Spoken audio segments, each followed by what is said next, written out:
auzu billaahi mina seytaani rajiim bismillaahi rahmaani rahiim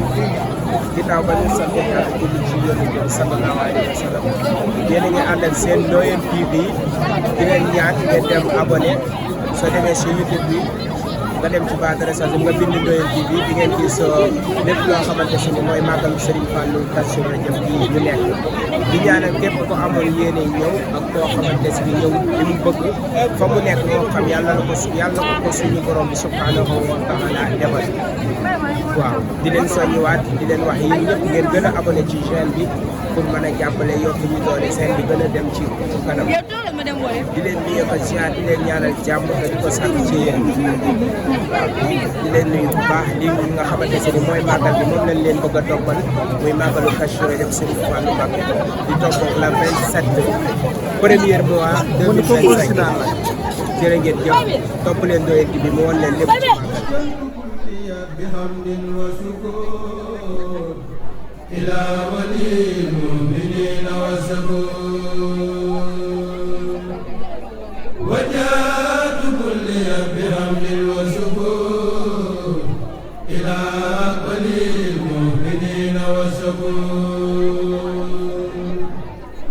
وجاءت كل بحمد وشكر إلى ولي المؤمنين وشكور قل يا ولي يا بديع يا نذير للمؤمنين إنك الهادي المزيد أذبت فورا لسوانا كل من ليس يكون مؤمنا يا زمن أذبت فورا لسوانا كل من ليس يكون مسلما يا زمن أذبت فورا لسوانا كل من ليس يكون مسلما يا زمن نفعتنا بأفضل الإيمان فلتنتهي الجميع بالأمان حفظنا به وباللسان فلتغتسل كل عن الملام خدمت سيد البراء يا أحمدا والأنبياء والرسل من همدا خذ الصلاة والسلام أبدا لهم كما زيد من لم يهدى إلى النبي خذ الصلاة والسلام والأنبياء والرسل منزل الكلام على النبي محمد والآل صل وسلم واستجب سؤالي للمنتقى ما يسره بلا نهاية وخدمتي تقبلا يسر لسيد الورى مختار يا باقيا جعله مختار نافع سلم والمسلم في أبد على الذين كيقول من أبد اكتب صلاة لجميع الأنبياء والرسل بالتسليم واشكر كتبيا اكتب صلاة لجميع الأنبياء والرسل بالتسليم واشكر كتبيا نافع سلم والتسلم باحترام على النبي والآل وصحبه الكرام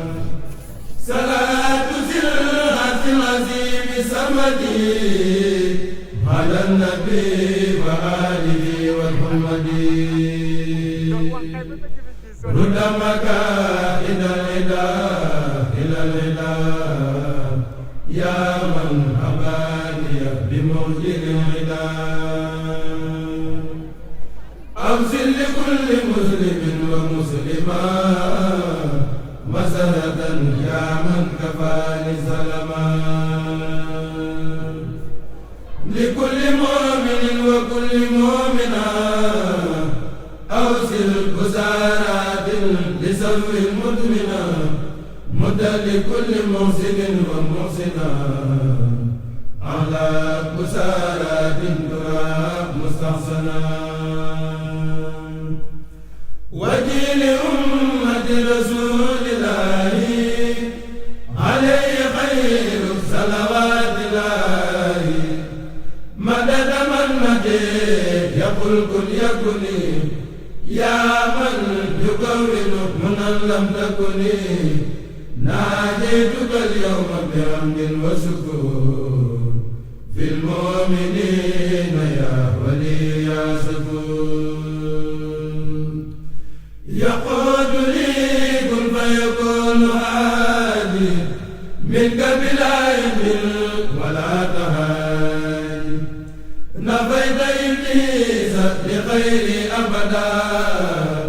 في زارزا وكل من لم يعبدا ودين من قد آمنوا وأسلموا وأحسنوا مهدل من لم يسلموا كمل لأمة النبي صلى الله